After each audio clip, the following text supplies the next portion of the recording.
Today, I'm just chilling and I wanted to do a little flashback, a little blast from the past right here on YouTube, at least for me, right?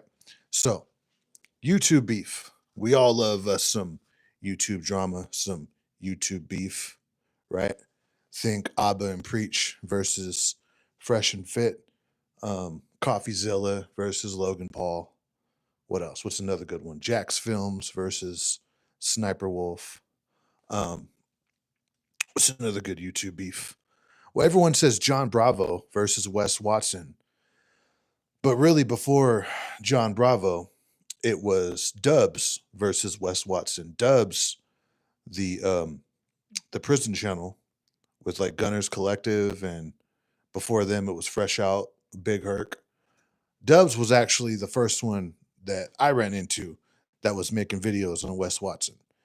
And of course, if you guys are in this little section of YouTube that we've stamped out for ourselves with me, Trucking Unfiltered, a few of these other channels. I know when I search what you guys are looking at, you guys watch Elite Army, um, Deja Woods or Tasia Woods, there's some drama over on this side. Obviously, what up, Rick? Obviously, Trucking Unfiltered versus Just Trucking, me versus Mr. By the Mile, Trucking Unfiltered versus Gentry and Sons. He gets into a lot of shit, right? Um, but before that, way, way, way before I even started this channel, I had another YouTube channel when I was an Uber driver back in the day, right? Hello, everybody. Hello, everybody that just joined the stream. And this all ties into what's going on today on YouTube as far as my channel goes, right? So a few years ago, Richardson Grove, I don't know where that's at. So a few years ago, I was an Uber driver in the Bay Area. Okay, so here's just a little bit of backstory. Um, I'd say around when Uber first dropped, okay, in that first year of them first dropping, you could make a lot of money as an Uber driver. So trucking, there's owner operators, right? I'm not an owner operator, I'm a company driver. But as far as trucking goes, they're kind of like Uber drivers, believe it or not. Uber drivers are owner operators pretty much. Or they're lease operators, right? Whether they're renting the car through like one of these programs through like Pep Boys or whatever. You could rent the car for the week and you pay for your gas and you write off your miles. And if you're renting the car, you could write off the gas too, right? But most Uber drivers, they own their car. And then they just go driving Uber in the car that they own. And truck drivers are pretty much the same way, right? They own the truck or they lease the truck, and some people rent the truck for the week or whatever. Um, I'll get to that in a second. I don't know when I'm going up to Humboldt. Um, I'm over here in Nevada right now. So, yeah, Uber drivers are a lot related to truck drivers, especially on the owner operator side. Now, a few years ago, back in like I said, when Uber first dropped, I think they dropped around 2010, 2011. That's when they first dropped. They first dropped, as far as I know, I could be wrong, but as far as I know, they dropped in San Francisco in the Bay Area. And that's where I'm from. I grew up in the San Francisco Bay Area. I grew up in the East Bay all my life. Stomped all around there, right? Up until when did I move out? I moved out when I was like 26. That's when I moved out. Yeah, 26. That's when I moved out. Um, I'm back halfway. I'm in the Central Valley now. So back in like 2010, you could make a lot of money driving Uber. Okay. And as you saw the title of this thumbnail, there was a lot of YouTubers that were making a lot of content on Uber back then because Uber was a hot topic because a lot of guys were making a lot of money on Uber. Now there's still the rideshare guy. He's like the biggest one. And yeah, so the rideshare guy, the rideshare professor, he was down there in LA. The rideshare guy, I don't know where he was. I think he might have been in the Bay Area uh, or LA. I'm pretty sure the rideshare guy is out of California because he ended up having other people on his channel that were from I think like the LA area, right? The rideshare professor was like some European or Australian dude, also in Southern California, and he focused on Uber Black. Like he always wore a really nice suit, and he drove really nice like Lincoln SUVs and Escalades, and he was making a lot of money on Uber Black, and then even started his own black car service down there in Southern California, catering to rich people and like celebrities and shit, right? And he would make it. He made his YouTube channel talking about how much money he was making. Okay, now this was a few years back in the day. There was Uber Hints, Mark, bald headed dude from older guy from Wisconsin. Mark was a really cool dude. There was this one black dude who was like a hustler, and he was like pushing the referral bonuses and telling you to sign up for like what was it, GoDaddy or something. Like he was getting referral links to get you to sign up for GoDaddy to make your own Uber website, like a knockoff website to get referral bonuses. Because back then the referral bonuses were good because Uber was a real hot topic. Okay. Back in like 2010 to like, I'd say, hell, even up into like 2020 to the pandemic for that 10-year span. Obviously, the closer we got to 2020, that's when the rates for Uber drivers started going down real bad, right? Uber just started taking more and more money from the drivers, a lot like what's going on in trucking right now, right? And when I started, I bought a car in 2016. It ended up getting repoed. I was way too young um, to be going into starting a business. And I know there's people my age that do start businesses. I was a stoner at the time, and even to this day, I think I am a company man. I don't think I'm a businessman. Like obviously, YouTube is a business, but like a hard ass business, right? Um, I think if I were to start a business, it'll probably have to be something easy like landscaping, and even that's hard. But to be a truck driver and even like a Uber driver, like where you own your own car and you got to take care of all your paperwork and your taxes, I just wasn't ready for that shit, right? But I was making a lot of money, guys. Sometimes in the San Francisco Bay Area, even just on doing food delivery, you could go out to San Francisco and make a couple $100 in a few hours, right?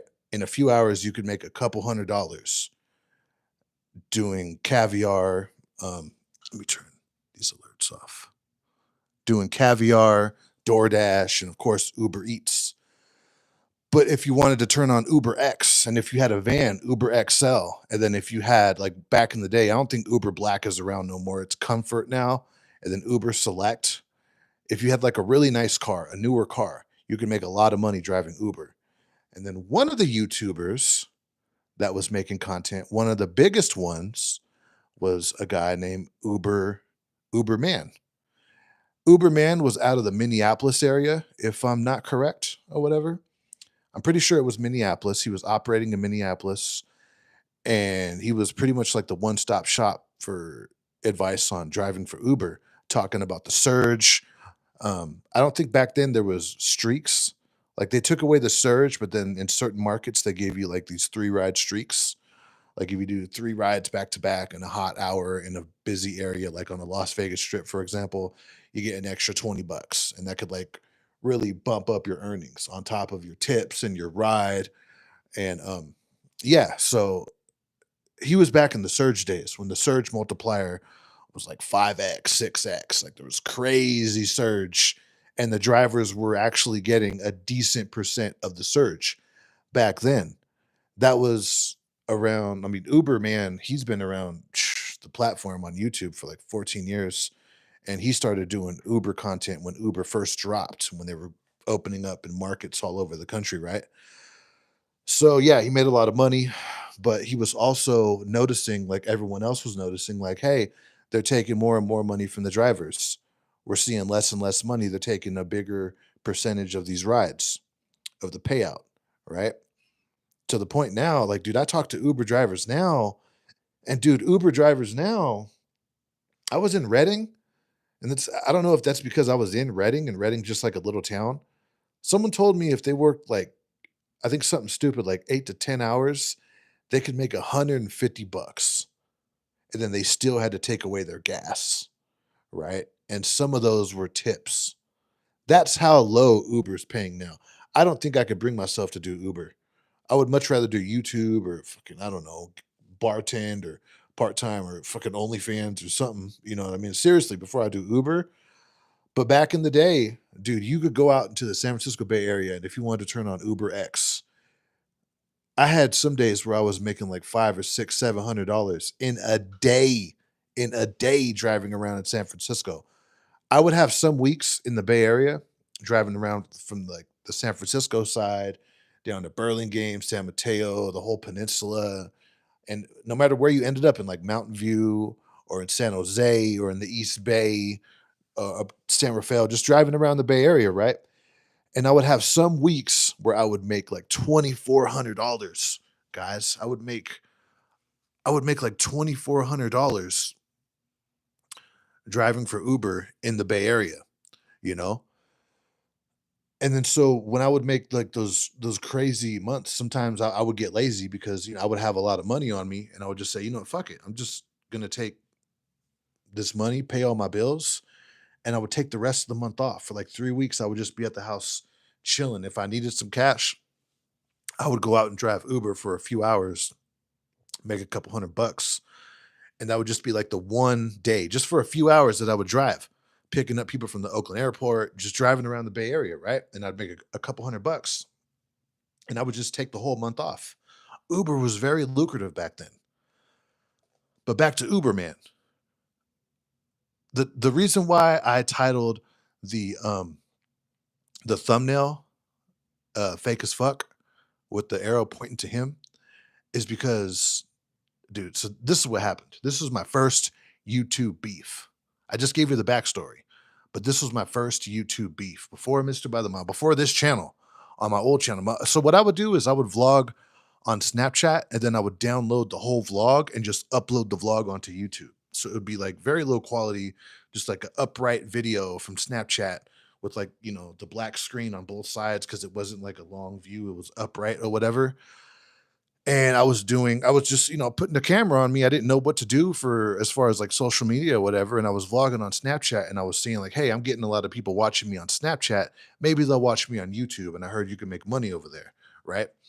So, um, this is what I was doing. It was rideshare content because I was working a lot. And around this time, 2016 was when I bought my car, 2017, 2018. I stopped in like 2021. So for a few years there, what's that, like 2016, 2016, 2017, 2018, 2019, 2020, 21. Damn, dude, I was Uber driving for like 6 years. I thought it was only 4, right? Until my car broke down. I rode that shit till the wheels fell off, right? And around this time, 2016, 2017, we were really starting to see, like, hold on, now they're fucking with the surge. There's not that much surge. And then they ended up taking away the surge away altogether and replacing it with like these fucking 3 ride streaks and these little like incentives. Like if you do like this week, if you do 60 rides, we'll give you an extra 150 or $200 or whatever. Right.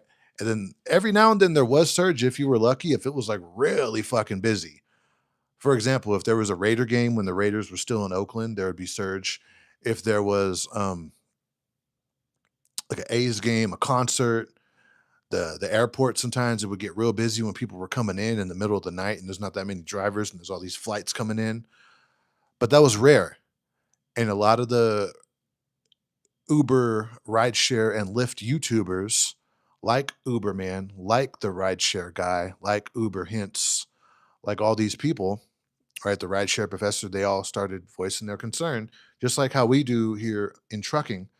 And we'll be like, hey, dude, they're taking more and more money away from the drivers. Like, what the fuck? Like, I can't even run my car.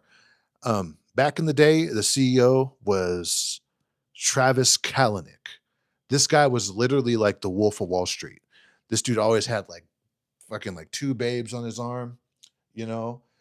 And now he got into something. He had to step down not too long after he got into it with the Uber driver. I think in the city, I think in San Francisco, because the Uber headquarters that was on Market Street, now they moved it.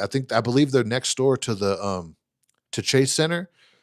the new Warriors stadium right there on the bay, because Market Street just got too fucked up, with the Tenderloin right there and shit, with all the drugs and the homeless people.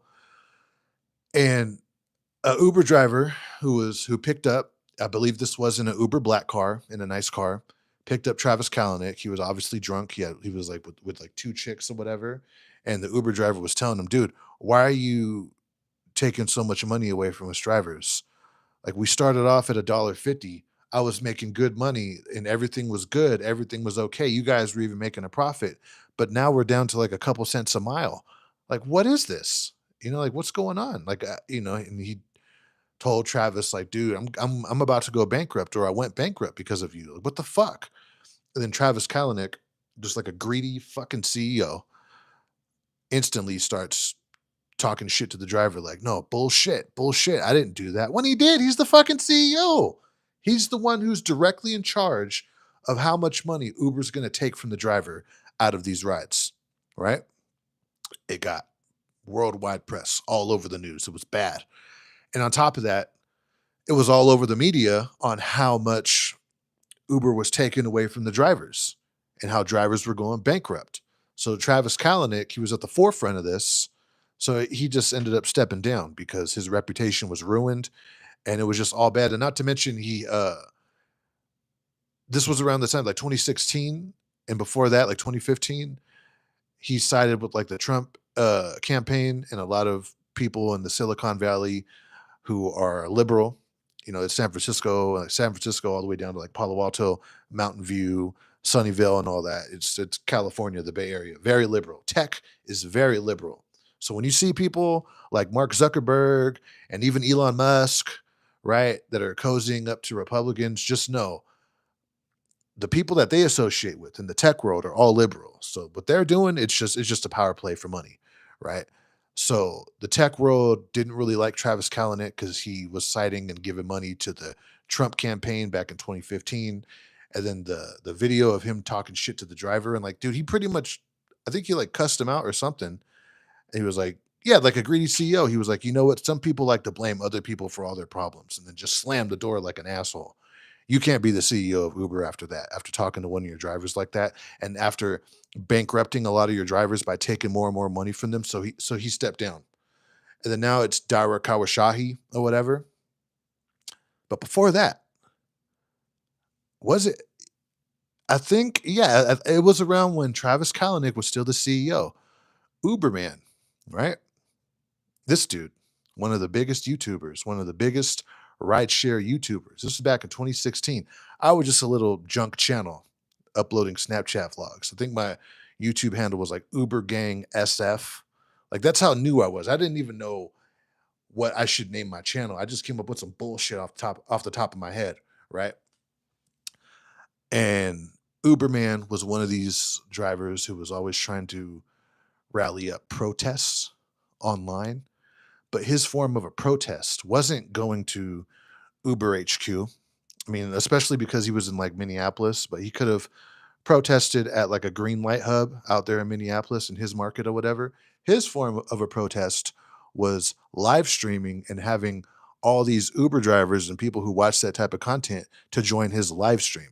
I don't know if there were super chats back then, but it was so stupid. So he would do these protests, right? These Uber protests, like delete Uber, hashtag delete Uber, and stop driving for this holiday or whatever, like, trying to protest, trying to protest. Okay. But still, during this, like his live streams on his protests, he would still have his Uber referral code in the description of the live stream. And on every video he would do talking shit about Uber, about how they're taking more and more money from the driver, he would still have his Uber referral code in the description of his videos. So how are you going to protest Uber because you're mad about the rates, but you're still willing to sign people up to this platform that you're protesting, that you're complaining about? Now, look, I know people are going to say this, like, I've reported on trucking being bad or whatever, and then I make videos saying, oh, maybe you should be a truck driver or whatever. I don't think I've ever like tried to protest, you know?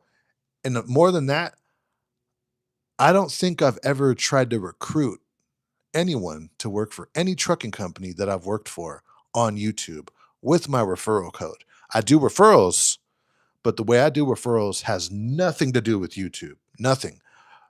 I use job sites like Craigslist and Indeed, and I don't copyright infringe on the companies that I work for, but I'll pretty much do a job ad for a trucking company without listing the name, so I don't get in trouble for copyright.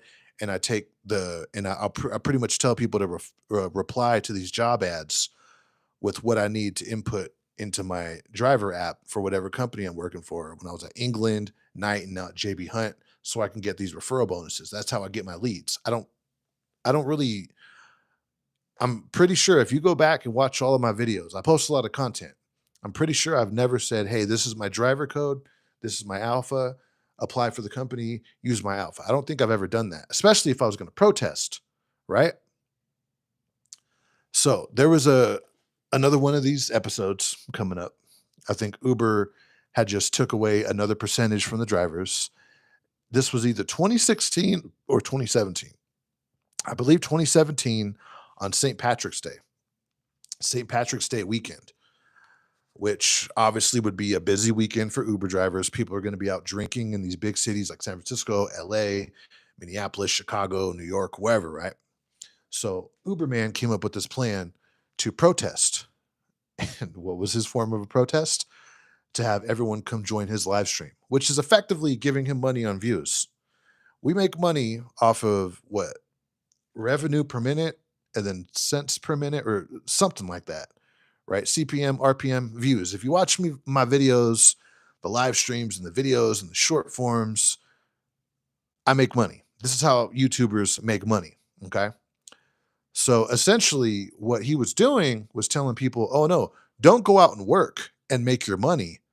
No, no, no, don't work, but come here and watch my live stream. And by doing so, you'll be making me money. And maybe that's not too bad of a thing. But what really tapped my ass, right?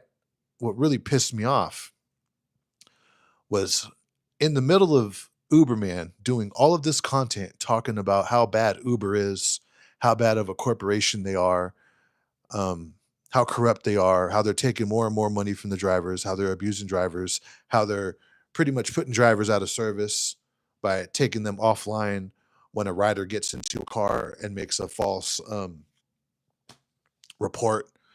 This driver did this to me. This driver cussed me out. This driver was rude. He was driving unsafe. He was texting and driving, whatever, right? Just bullshit that people do, that fucking scumbags do, scumbag Uber passengers do to try to get free rides or free ride credits, you know, at the expense of the driver. Even if the driver might actually need that. It might be a full-time driver that's paying his or her bills off of that, right?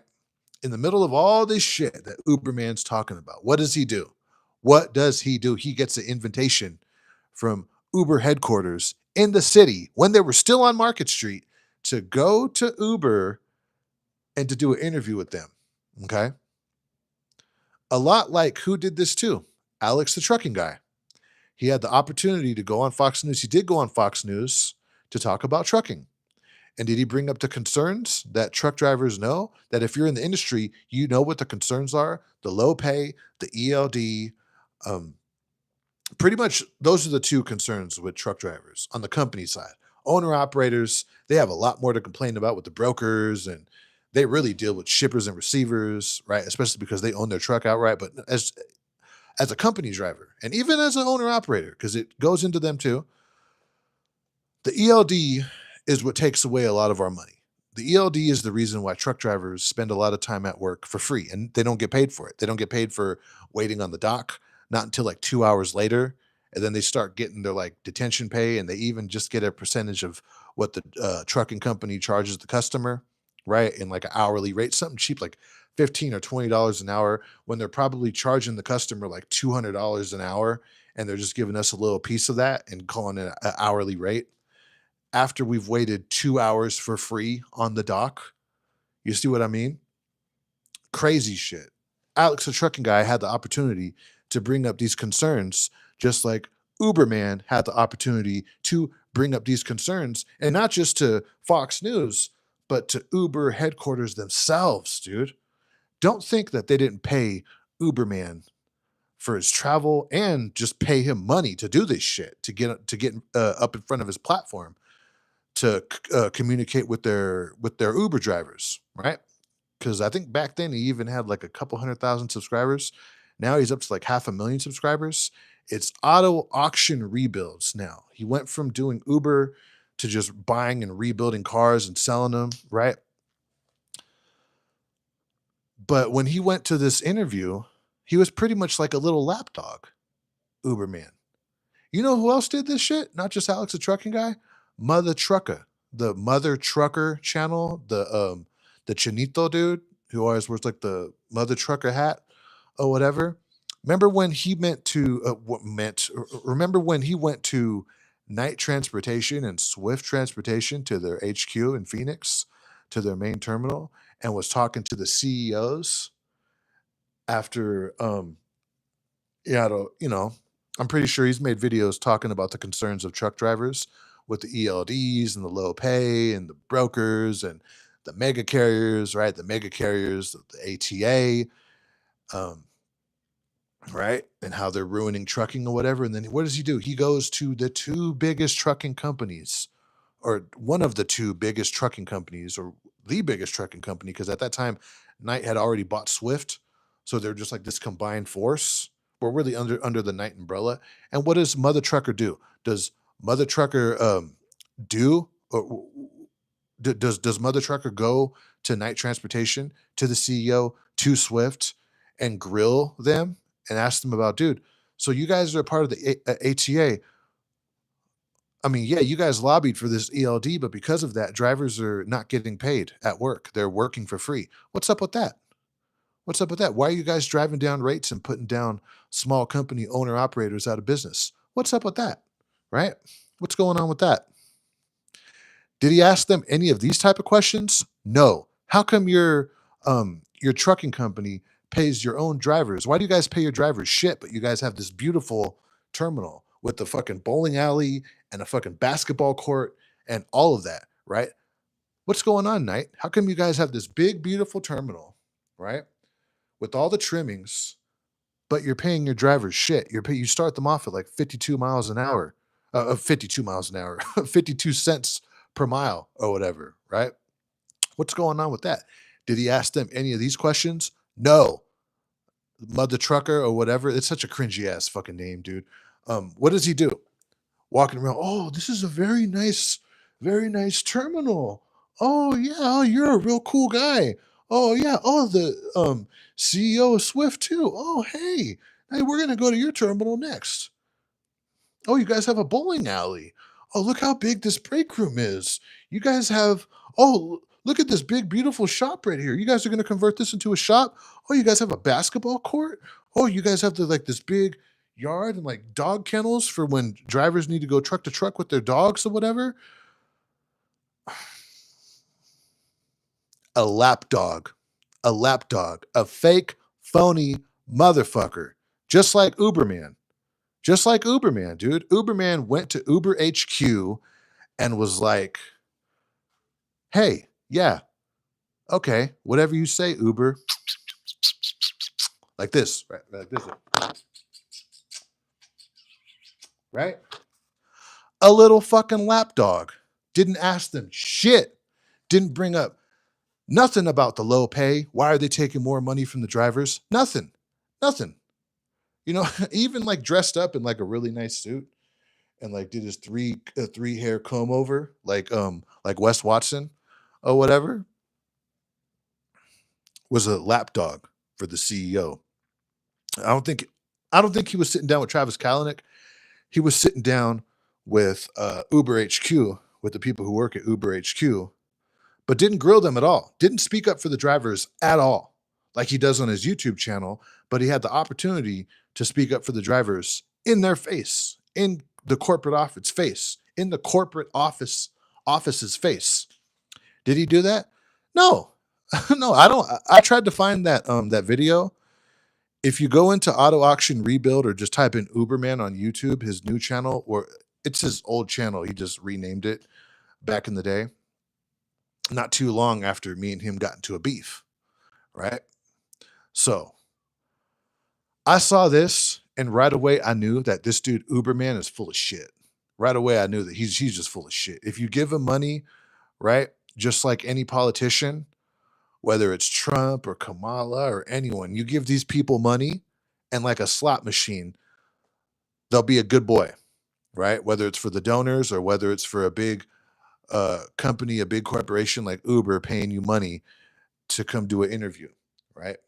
Like Alex, the trucking guy, getting this opportunity to go on Fox News. Did he speak up for the drivers? No. Like Mother Trucker, when he went to the night transportation terminal and got to talk to the CEO, did he bring up any concerns for the truckers? Did he talk about the concerns of the truck driver? No. No. You think if you get a chance to interview with the CEO of any big corporation, Uber, Night, you think they're going to allow that? No. But here's the thing, unless if they have you sign an NDA, and let's say even if they were going to try to sue you, that would make them look so bad. The CEO would have to step down.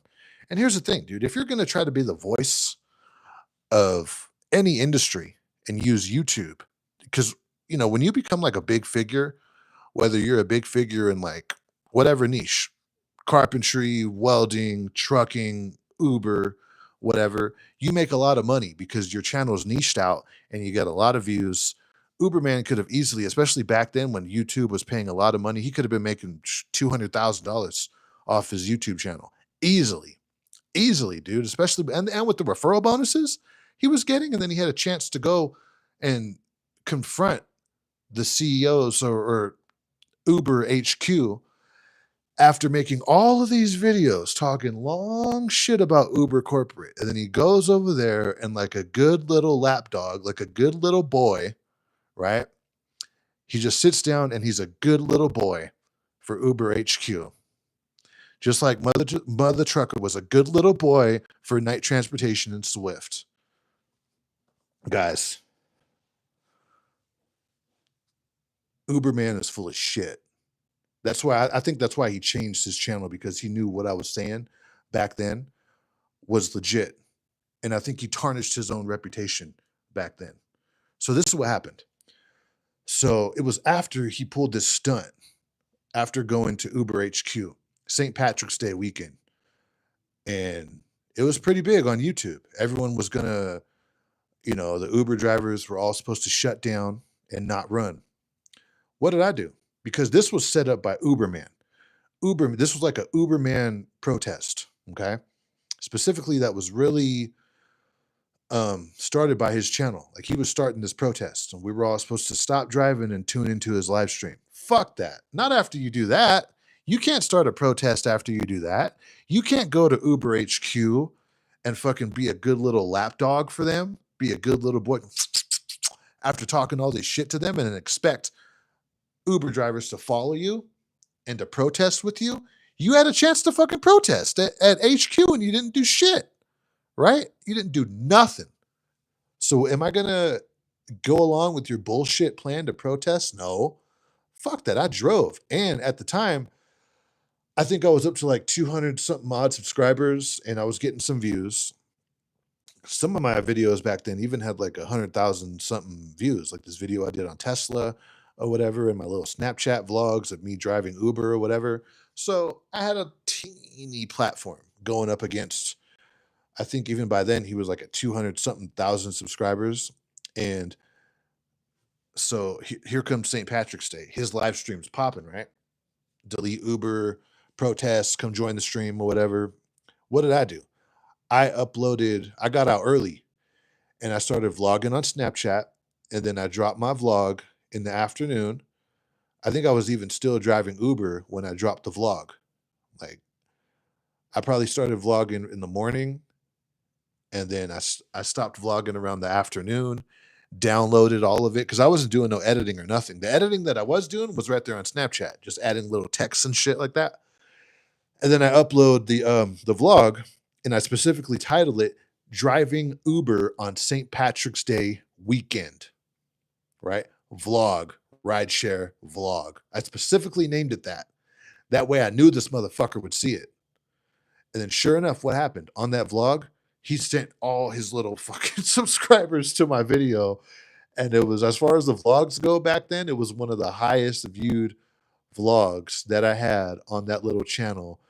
And all his little fanboys, right? Just like the Just Truckin' fanboys, the Gentry and Sons fanboys, right? The Roadrunner Naya fanboys, the simps and shit. Like his little simps came into my vlog, my comment section, and ripped my asshole apart like Diddy. They fucking they had a Diddy party in my comment section, pretty much, right? Oh, fucking $500 in 5 hours. You think that's a lot of money? Right? And then in you know how you can reply to someone's comments? He was in like all of the comments saying, "Yeah, tell him, tell him, tell him, tell this guy, tell this asshole. It's people like him are the reason why we can't protest." And then he left like a comment or like 2 comments on the vlog saying, "Oh, you think I'm worried about your little channel? You think I'm worried about you?" Because in that vlog, I voiced my concern and I said, "You know what? You can't listen to motherfuckers like Uberman, dude. He's full of shit. He's a sellout." Because that's ultimately what people like that do is they're a sellout. Just like when Trump, right? I voted for Trump, and I know a lot of you guys get mad when anyone says anything bad about Trump, your little boyfriend or whatever, right? Which is dumb, dude. You should never follow anyone like that. You should never be a fanboy, especially as a grown fucking man, dude. Whether it's Trump or Kamala or Biden, whatever the fuck your politics are, because at the end of the day, Trump doesn't give a fuck about you, your family, or anything you got going on, dude. He doesn't. You know how I know? Because how does Trump go from talking about pro America, America first, right? We're going to ban TikTok. TikTok is a Chinese app. But then when he gets hint that TikTok might have had a role to play in him winning the election, what happens then? Oh, I like TikTok. I like TikTok. TikTok is really close to my heart. They helped me win the election. And does he ban it? No. That fucking app, that Chinese app, TikTok, that should be banned right now. It shouldn't be allowed in our country. And Trump was talking about it. Even in his first term, he was talking about how he wanted to ban TikTok. But what does he do? Like a good little sellout. America first? No. China first. And he doesn't ban it. And he lifts the ban and he still allows that shit in our country to this day. That app funds the Chinese military that talks about how they want to go to war with us. Trump, America first? Bullshit. He's a sellout. He's a sellout.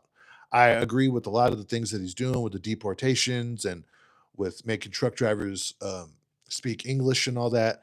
But dude, he's just a fucking politician. I know he didn't start off as that, and that's why a lot of people voted for him. But he's just a fucking politician by now. If you give him money like a good little boy, he'll do whatever the donors say, even if the donors are China itself, right? And that's why I said about Uberman. I was like, dude, this dude's a fucking sellout. Like, you guys are protesting? Don't you guys got bills? I know you Uber drivers aren't rich like that. You guys got bills and shit. You guys got rent.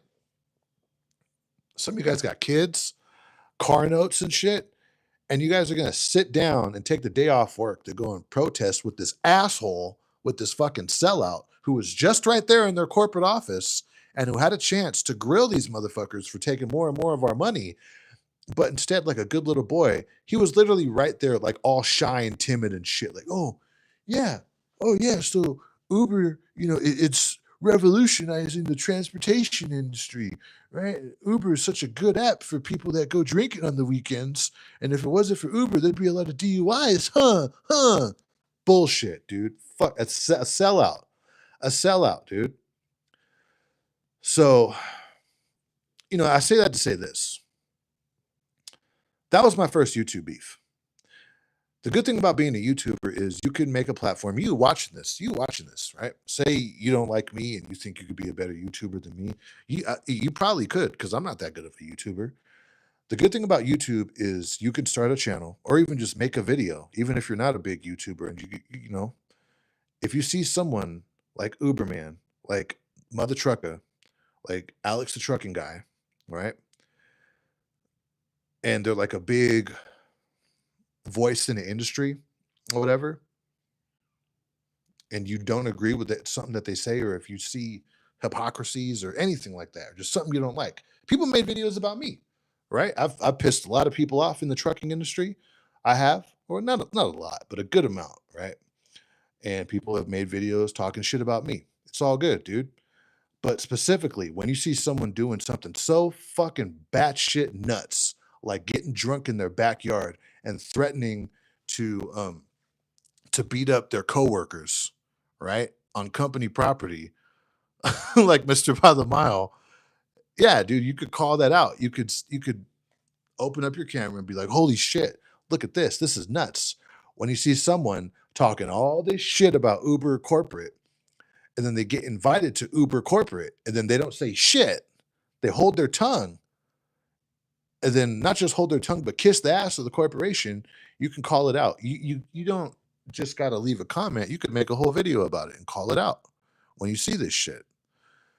As far as trucking goes, this is what I honestly believe. I don't watch a lot of trucking content, but when I first started looking up trucking videos and advice on how to be a truck driver and what to expect when you become a truck driver, the first, the videos that popped up for me were Smart Trucking, was Dave from Smart Trucking, right? That channel educated me a lot on trucking. I knew what I was getting into, but like my dumbass, like always, I always need to see it to believe it. If I see a bunch of people getting into a pool and it's as hot as like lava and they're melting, I'll be like, damn, that looks like it sucks. But you know what? I bet it's not that bad. Let me go try it for myself. That's the type of guy that I am. I always got to make things harder on myself, harder than what they need to be. When I was in construction, I worked construction for years in my early 20s and like from like 18 to like my early 20s in the city, working for a general contractor. Then I went and worked for like a staffing agency, and I was still working construction in the city, right? I was on this job site on Broadway and Divisadero. We were building this glass house. I don't think that's Pack Heights. I think that's Russian Hill or something. This glass house, right? This little like mansion, upright mansion, right? And it was beautiful. When I would take lunches on the roof because we were still building the roof. We were building the house, and, the Golden Gate Bridge, the bay right there, and the foreman. I think or like the not the project manager, but the guy that was like managing the site. And under him was a foreman who was like an alcoholic who would go get drunk with his flask on breaks and fucking lunch and come back all red faced and shit. But the manager, right, who would be in like the office outside of the job site, you know, dealing with the actual project manager, whatever, he would tell. I remember one time he told the foreman, like, hey, keep an eye on Augustine. Augustine likes to make things harder than they need to be. At the time, that kind of pissed me off because I was young. Young, you got all this like extra ass testosterone. You're young, dumb, full of you know what. And I was like, fuck this dude, right? Because a lot of the other people at the company, some of the other foremans and some of the other laborers and carpenters or whatever, they were saying, oh, yeah, this dude's an asshole, right? He's a fucking dick, right? And so I thought that too about him. The more and more I got to know him, I was like, he's not that bad. And then I met him, I saw him at this lumber yard I was working in Berkeley a few years later. And he's just the nicest guy ever. He's just a really cool guy, just a really salt of the earth dude. But when he said that, Augustine likes to make things harder than they need to be, that always stuck with me all my life. Because it wasn't just true about working in construction or whatever. That's been something that I've lived with all my life. I've noticed that about myself. I was like, yeah, I was like, damn, dude, Brian was right. His name was Brian. Good dude, real good guy, right? Um, I was like, damn, dude, Brian was right. I like to make things harder than it needs to be. Honestly, if I know now what I know about trucking, I probably would have done something else. Even though this is a good job, this is one of the best jobs that I've ever had. But I don't know. Maybe it's a good thing that I listened to Smart Trucking and I just decided to do it anyways because I do have a skill. I make pretty good money, but there are a lot of downsides to trucking.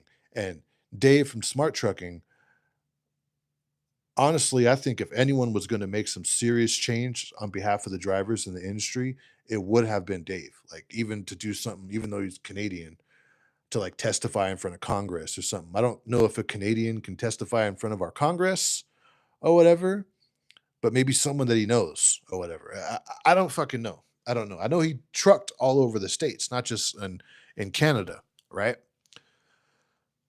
You know, Dave from Smart Trucking, he actually did a reaction video to one of my videos to one of my most viewed videos. I made a video when I was at England talking about, the situation that really pissed me off on Driver Appreciation Week.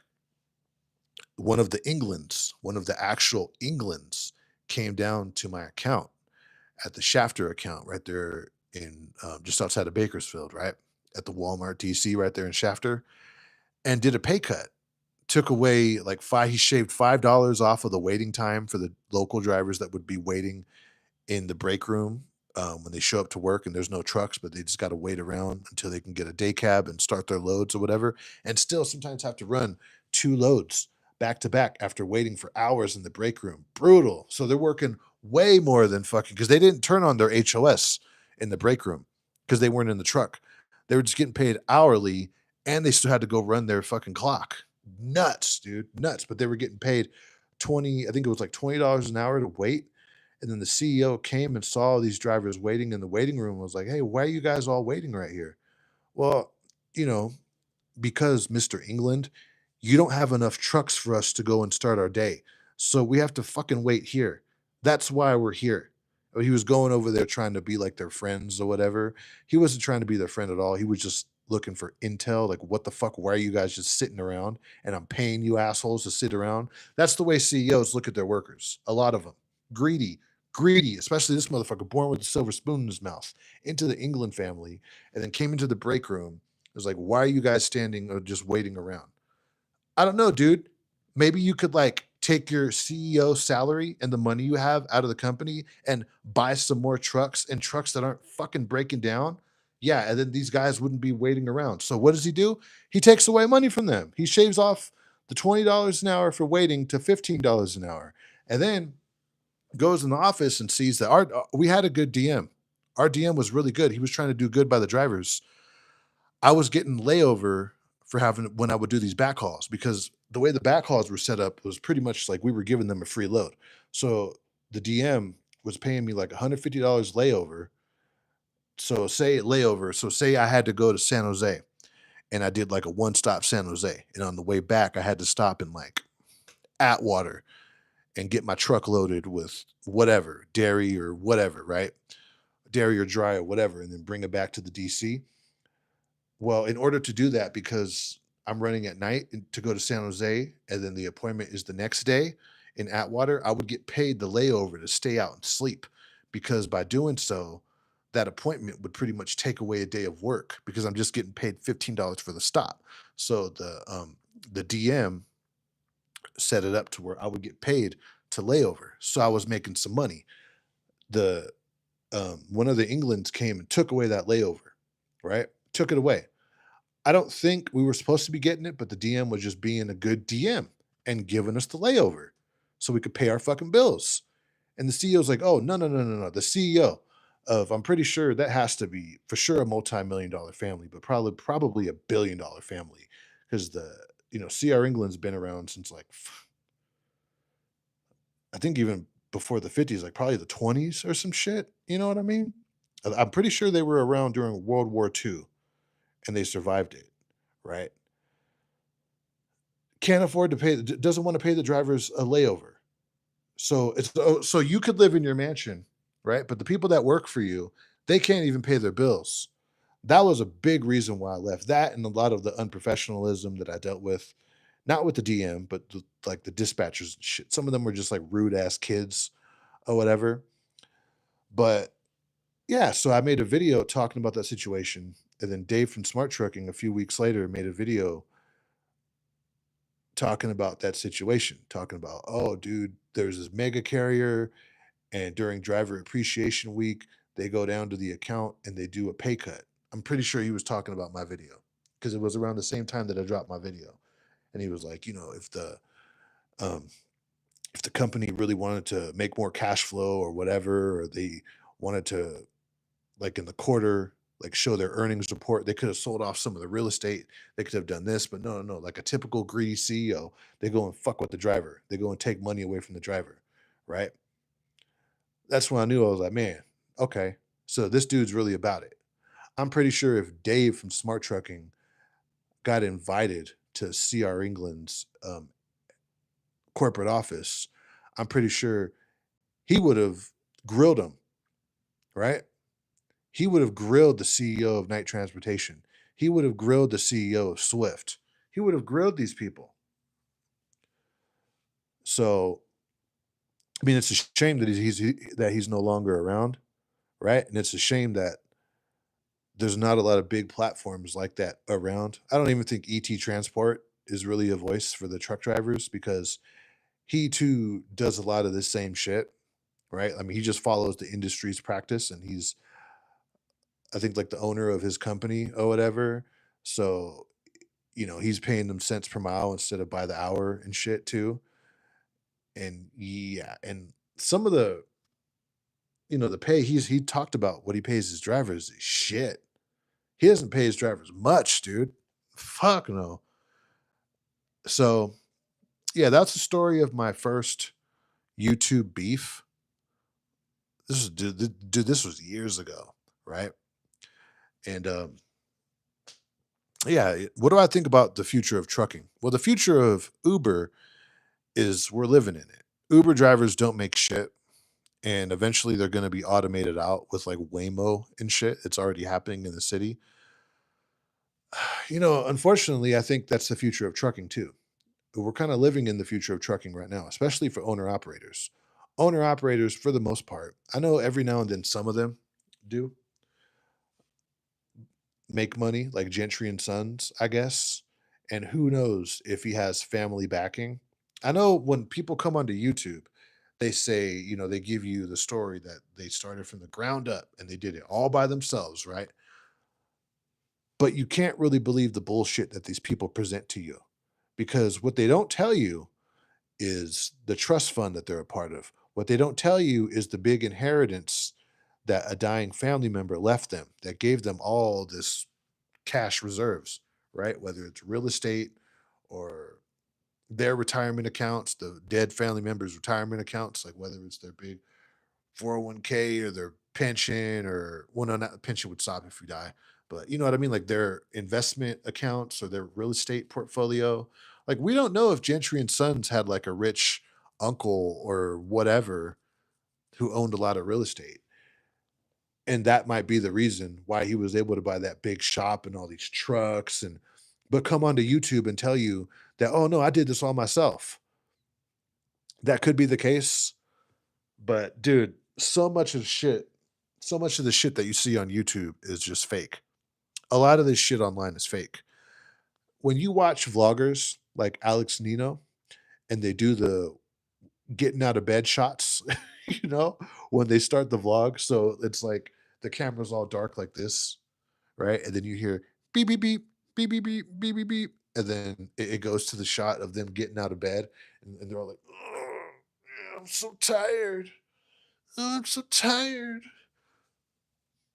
To get that shot, they had to have woken up, set up the camera in the right angle, turn on the right setting for the camera in 4K, and maybe some sort of setting for low light or whatever, and then turn on the camera, and then get back into bed and finish setting up the shop, turn on their make the alarm go off, and then pretend like they just got out of bed.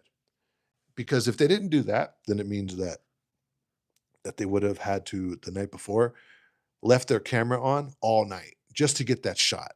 And if you leave a camera on for like 5 or 8 hours, it's going to take up all the memory in that camera, and the camera is not going to get that final shot. So a lot of the shit that you see on YouTube is fake. So you can't believe these fucking people. You just can't, right? A lot of people will talk about, oh, like just trucking. His fanboys are all like fucking, oh, just trucking paid for his own shit. He's such a hard worker or whatever. And that might be the case. I'm willing to bet it is the case. But there's also a percentage that he might come from a trust fund, that he might have been left a big inheritance, right? There's a possibility that Alex Nino, because we all know what trucking pays and we all know what it requires to make 100 grand plus in trucking. We all know that. So if you think Alex Nino is like making all this money from his trucking job, No, all you have to do is look at his subscriber count and you know that that's not the case. And then on top of that, I mean, dude, he probably comes from a wealthy family, man. I mean, who does he work for? He works for his uncle who owns a trucking company, right? And then made a vlog talking about how he bought like this nice house and he lives in California in like the Fresno Kerman area or whatever in the 559, which is still fucking expensive. That house that he bought could have easily been six or $700,000, easily, especially for how big it is. And then the Cybertruck and the lifted truck and the car that his wife drives and the money for the household, for the groceries and for the kids.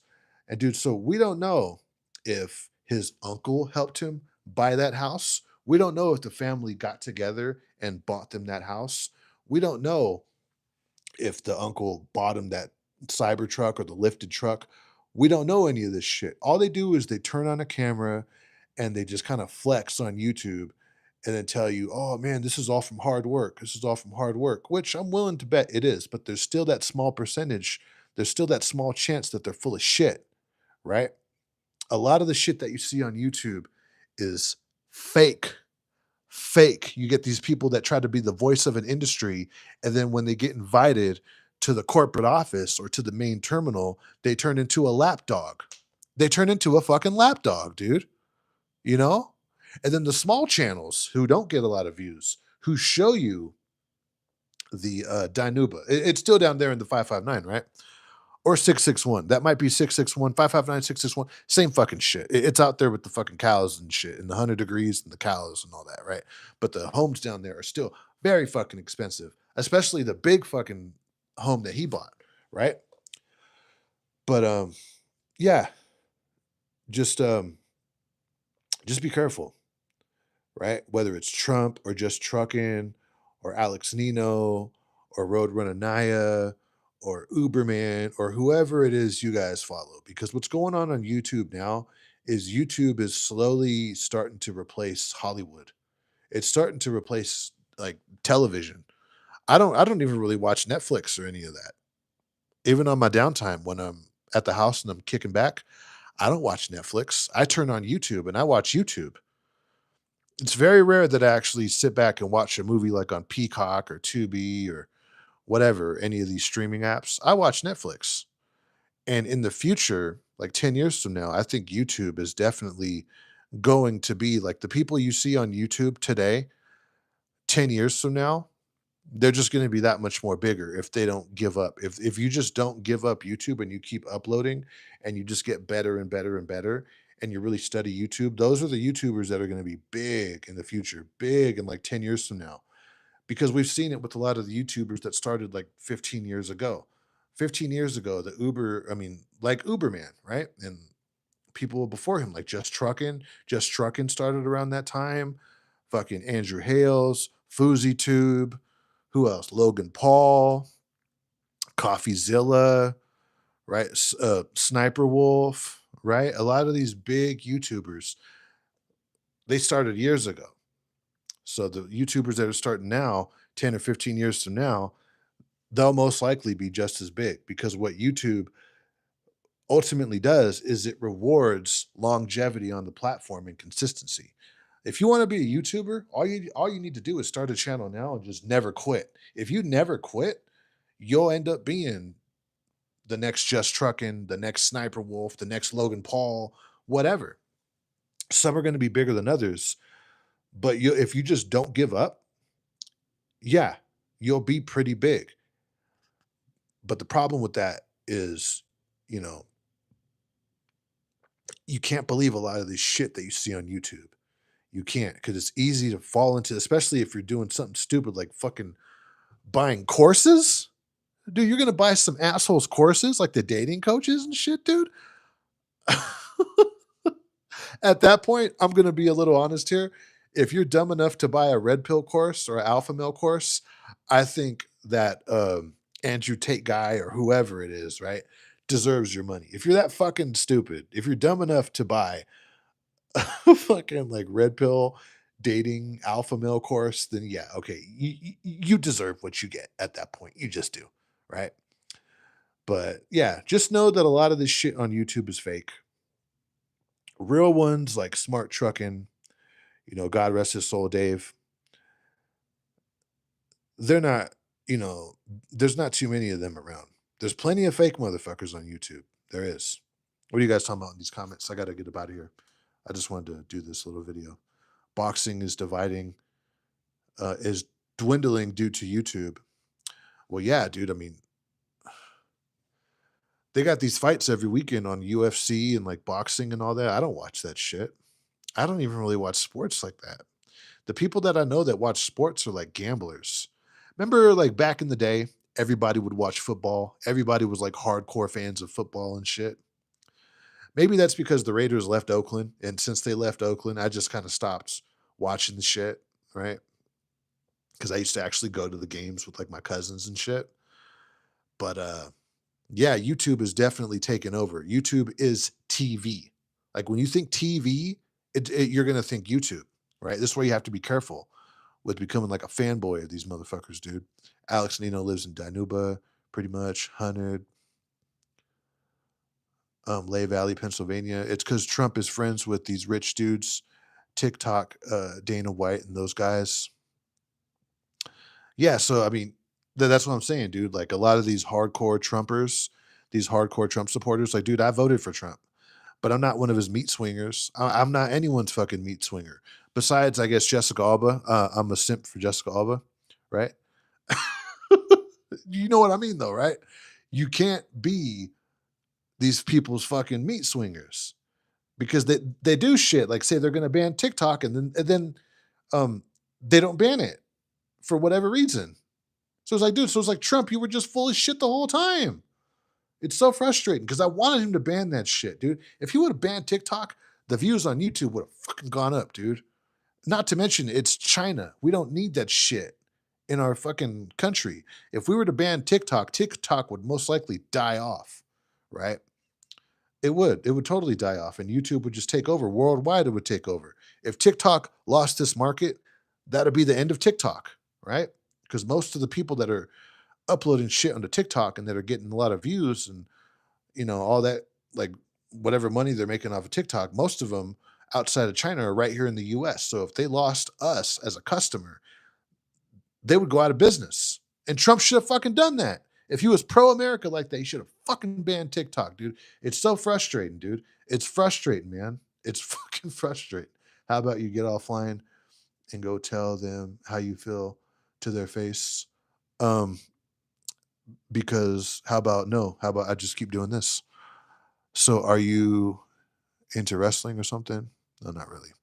Yes, nice terminal. Then he had tickets to watch the Bulls play. Oh yeah, dude. They gave him tickets to watch the Bulls after that. Oh god, dude. Yeah, Night Boss Swift.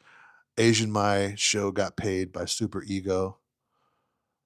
Damn, that's bad. So was he saying good shit about Super Ego too, even though we all know that Super Ego's full of shit? I miss being a local driver. You make Laura being a truck being I miss being a local driver. You make Laura being local than OTR. You make more being local than OTR. Yeah. What's up, Million? Truck and Filtered, the little troll channel. I run local in Florida right now. That's what's up. I go through there every day, twice a day, hauling logs. Always take my lunch at the gas station. I think I seen you pass by a while ago. Oh, you're right there at Patriot? Yeah, that's a little spot. I stopped there to use the bathroom. Because after that, it's that rest area that's like fucking like an hour south of that. So yeah, be sure to smash the like button on this video, subscribe to the channel, and I'll see you guys in the next vlog. I could have vlogged, but I just didn't really know what I was going to talk about. Whatever. I've been watching. There's another vlogger, a trucking vlogger, 2:06 a.m. It's like some white chick, and whenever these trucking vlogs pop up on my YouTube feed, I watch them. Not really for entertainment purposes, but for marketing, for like studying. I like to study how they're shooting their vlogs, what camera angles they're using, what part of the trucks they're dropping the camera on, what kind of equipment they might be using, their editing style. And I take a little bit of, a little bit from this creator, like this mic. Like this mic, I got this from Roadrun Anaya, DJI mic 2. I know the audio is a lot better now. Before my audio was shit, right? So I don't watch trucking content, but every now and then when I see a good creator that's uploading some good quality shit, I'll take a little bit of what they're doing and I'll implement it into my vlogs, right? So yeah, be sure to smash the like button on this video, subscribe to the channel. That was the story of my first YouTube beef, my first YouTube drama before this channel, right? I'll see you. Peace out.